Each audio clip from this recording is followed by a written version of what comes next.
SBA paralajmëron Iranin, Trump jep garanci për 26 vjeçarin arrestuar.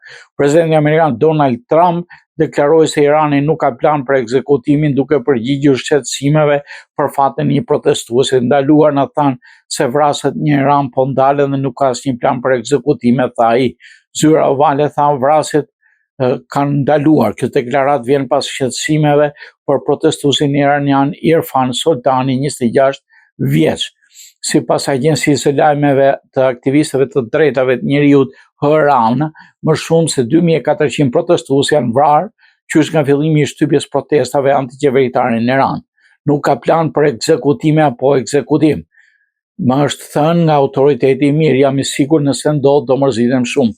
Presidenti gjithashtu ka shërtuar një seri masash kundër Iranit për shkak të shtypjes së dhunshme të protestuesve, duke përfshirë dhe mundësinë e ndërhyrjeve ushtarake dhe ka shprehur mbështetje për protestuesit, duke u zotuar se ndihma është duke ardhur.